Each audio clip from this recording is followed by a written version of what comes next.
outside right now? KCJJ weather brought to you by Plum Supply. Plum Supply kitchens and baths. Your home never looks so beautiful.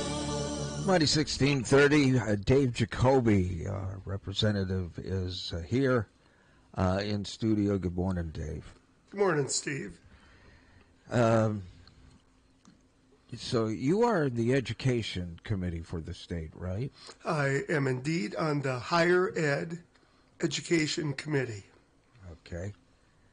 Were you invited to this Center for Intellectual Freedom get-together this weekend?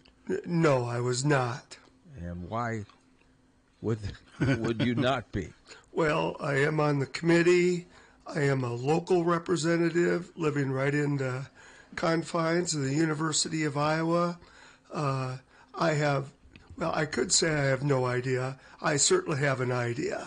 They have no intent on listening to any other views or actually wanting other views to witness what they're talking about. They even admitted they were using the Chatham rules. I didn't even know what that was before. What that is that they can make comments and statements without it being recorded, without it being attested, and without them having to divulge who actually made those comments. Wow. But you've got the president of the Regents and his underling on this board. Don't they have to have that recorded? I mean, they are Regents. They were corrected by someone in the Regent's office who said a couple things. Everything we do should be in the public light, but if it's the Center for Instilling Fear, the Center for Intellectual Freedom, their advisory board meeting as a whole, it had to be an open meeting. So they were very upset that it had to be an open meeting. That is the only way I found out about this heavily taxpayer-funded event. I did not stay for the free drinks. I did not stay for the free lavish meal. I did not stay for free rides back and forth to wherever they were going. It's just amazing that took place on the University of Iowa campus. Well, and looked at the list of panelists that were going to be speaking, and to find one even just a little bit of right of center would have been a miracle, because they are so far right Yes. when it comes to this. And this is supposed to be intellectual freedom, in which, the far right has a voice, but so should the far left, and so should the center. Yeah, there should be some kind of balance on there. I was amazed at the first panel I attended. Every single member on that panel was a person born outside of the United States. So they were born outside the United States. We welcomed them into our country, and they serve and work at American universities, and they spent 90 minutes cutting down American universities. So it's a little ironic that we're hearing that from them. And probably the most disturbing thing I heard, well, there's a whole list, but I couldn't believe it when one of in a different panel had said the problem was STEM, science, technology, engineering, and math, and productivity in the United States is the fact that we've included girls and minorities in STEM projects. Wow. And that was a statement that was made? Yeah, I sat there, and that was under their Chatham rules or whatever it's called. But I invited myself. I had to make numerous phone calls, emails, texts, and finally I got a phone call saying, well, you can come and observe. I was allowed, if you want to call it that, to sit in the back row. I couldn't go past where the chain was to sit in front with Wow. with Republican legislators or the Board of Regents. I was not allowed to speak, which was fine. I was there to listen. But it was just a very, if not a closed event, what I would call a closed mind event. That's a good way of putting it. This is just ridiculous. Well, This is going on here. We had that story today about Christopher Rufo, who you previously referred to, saying that the Institutes of Higher Learning were responsible for the death of Charlie Kirk. You know, without any proof whatsoever. And I know, listen, I know this guy, and I know this guy's background. And when I called him an SOB earlier, I absolutely meant every word. Whether people, want to hear that or not. I know the guy's background. I know his beliefs. Well, he's fought against diversity, equity, and inclusion. Yeah. His statements have been, the Trump administration has used his philosophy to punish liberal universities. Yeah, this is Make America White again. That's all this is. Make America White, go against science, go against technology. They have cut off funds for cancer research. They have cut off funds for ALS that I'm involved with. They have cut off funds to train women, to train people of color, American citizens, women, American citizens, people of color. They have cut off their research grants. This is nothing more than going back to the 50s. You better know your place in this society. That's what it is. That's what anti-woke is. Because woke is a civil rights term from 64 saying be aware of your rights. And this is you ain't got no rights. And that's what it is. No ifs, ands, or buts. And they're not even, Dave, they're not even hiding it now. That's correct. They're very overt, I've always said ignorance and arrogance is a terrible combination, but they've been tightly combined. And we're mentioning a person right now. Well, I'm afraid we have some of our homegrown people right here that are leading this charge too. I could not be more disappointed in a recently former regent. It's amazing that you have someone from a silver spoon background, someone who's made millions off families and students going to the University of Iowa, and then uses those same millions to march against them, to stand against them. Who is this? Well, Is this Barker, the guy that's the new U.S. Assistant Secretary to Post-Secondary Education? It could be. It could be, okay. It could be. I mean, someone where you come from a family who owns thousands of apartments, and those are, tuition isn't the only thing that students struggle with. Oh, of course not. Room and board, holy cow. Yeah. The rent, as a parent of former college kids, that's not cheap. But my disappointment is the fact that you have a local person railing on your own university. Mm-hmm. That's just, trashing it, and then also pointing fingers. It's another underlying theme of the whole weekend was we need to listen to the conservative point of view and be open-minded. And then they used every trash-talking word to talk about left liberal propaganda, anarchist, radical, just the things they were calling people with any different views is off the charts. It doesn't, they would start a sentence saying, well, let's promote civil discourse. And I'm leaning up in my chair going, great idea. And then they take off saying a bunch of woke leftists destroying, communists destroying our country. And I'm just sitting there going, you're not making more friends than your tight-knit little group. And it was interesting, too, that when I worked my way into the crowd, they said, well, if there's not enough seats, you won't be let in. Well, I'm happy to tell you that room was never full. It wasn't even close. No. But I've seen pictures, not only pictures you showed, but pictures that other people sent me. It wasn't even close to full. Yeah, it was. And they didn't want it to be. No, they did not. It was kind of a backslapping bunch of far-right radicals hugging themselves, and I sure hope they had fun.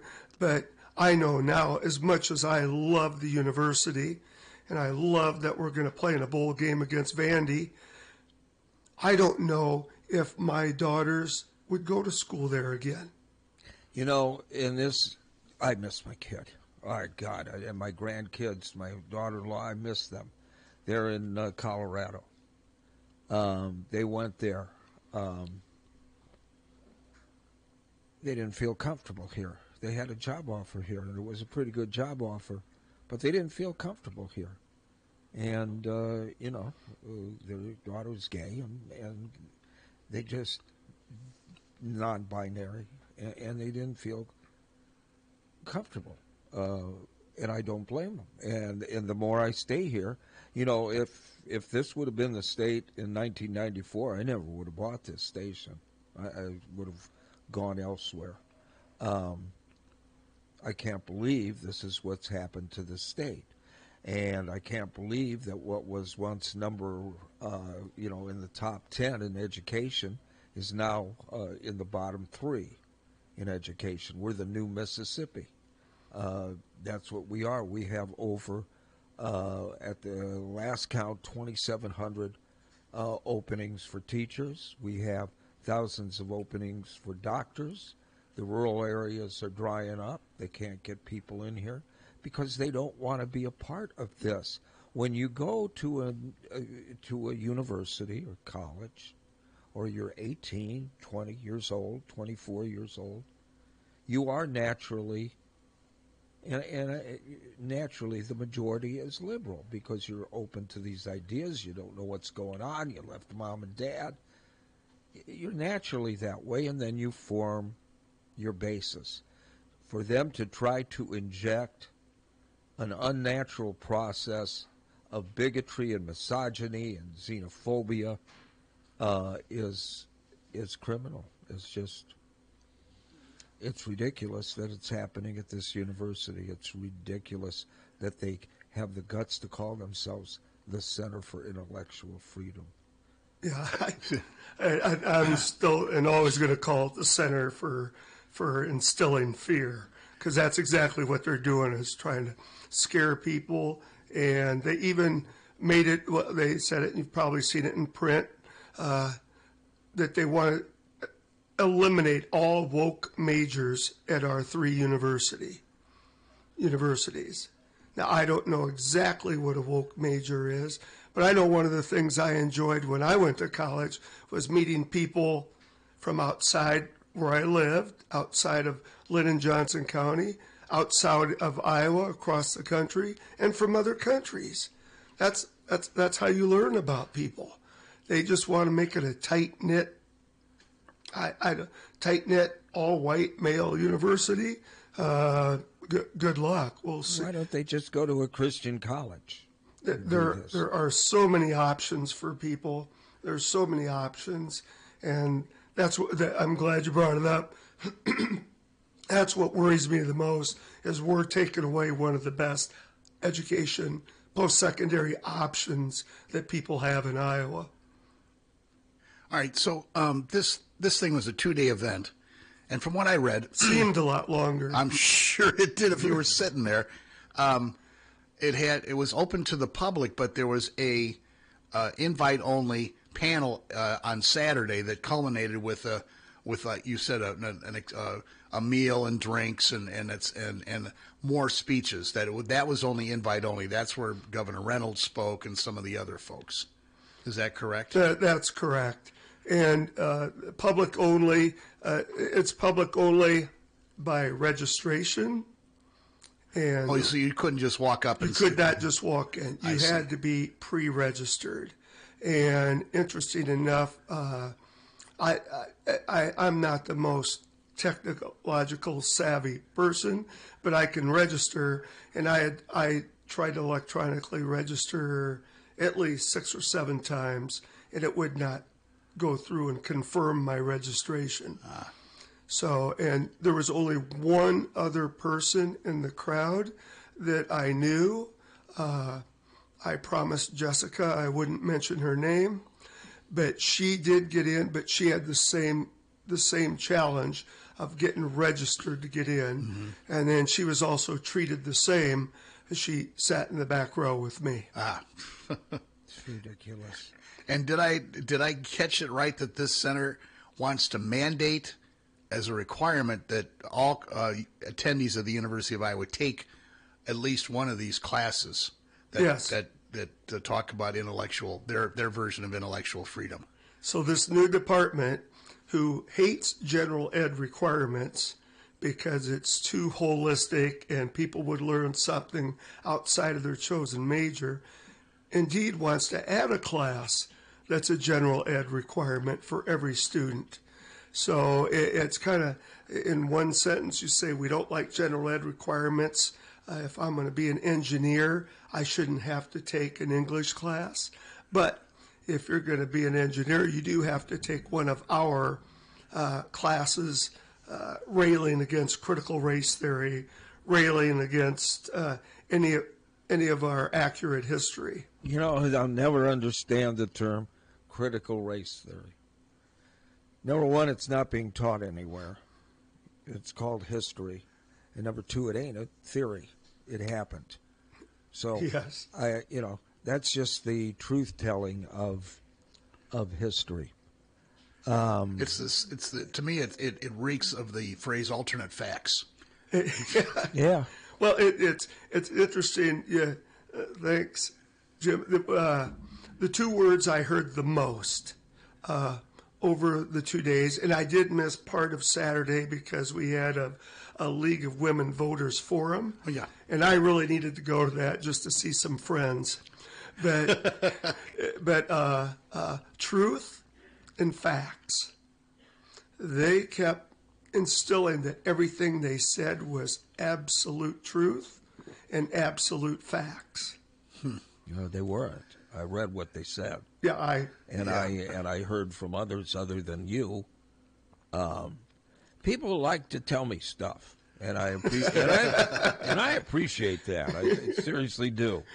And they just were spewing this right-wing Project 2025 crap that's been rehashed by this miserable human being that, for some reason, people elected. I will never understand it. I always thought that this was a kind country and a caring. This was the Iowa, Iowa nice. Yeah, Iowa nice. Iowa nice. This is not Iowa nice. Not this crap. And, you don't want, I don't want to pick on the rural area because it's been pointed out to me not everybody in the rural area voted for Trump. But a lot of them did because they don't want socialism. But they want the roads, they want the sheriff, they want the Wi-Fi, they want fire protection, they want all of these things, but they don't want socialism. So you're, as we mentioned at the start of the broadcast, you're on the state education committee. What goals do you have coming into 2026 then? Well, I am looking forward to the legislative session. I always do. Every time I pull in on Interstate 235 and see the Golden Dome, I go, yes, I love this job.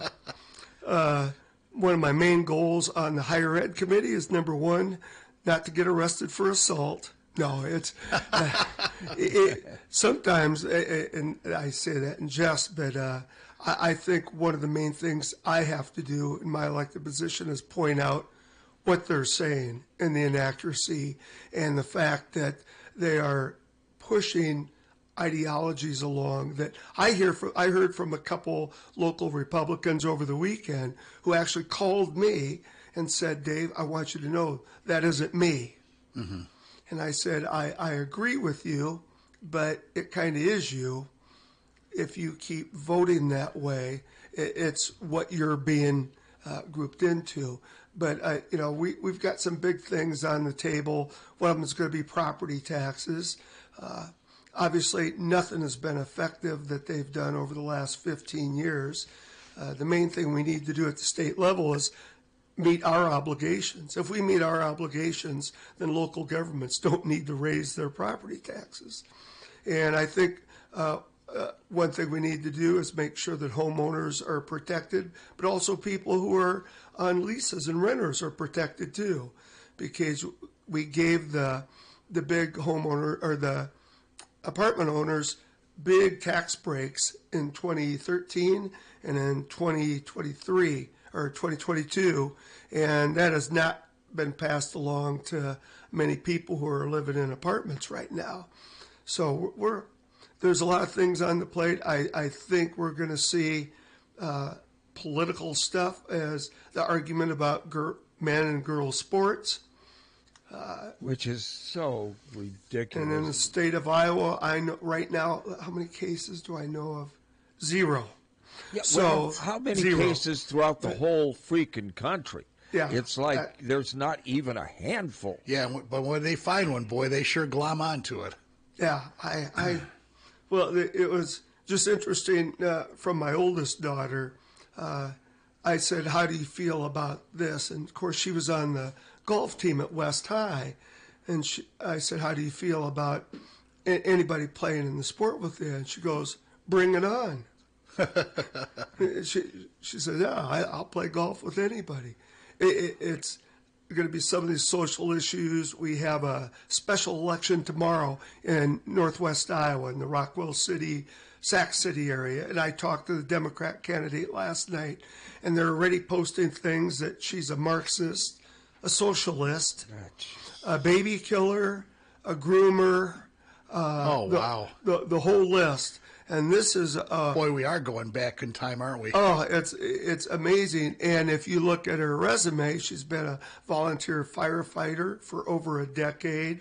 She's a speech pathologist who works with children. Her husband works with families, and they're just going, talking to her last night, she goes, I didn't expect this, Dave. She goes, I expected that there'd be pro and con and talking about issues. I never thought they'd come out of the chute with name calling. And I go, that's the name of their game now. Right now. Yeah. That is the playbook. Yep. Well, I don't, I got some guy in Olds, Iowa that's writing the FCC every day. I got Jeff Kaufman, who's going to have my license. It's just, people, I just was, Jim witnessed that somebody just was threatening last week on the phone and just wouldn't let up. And because, when there's tons of other radio stations, they're all owned by the same groups.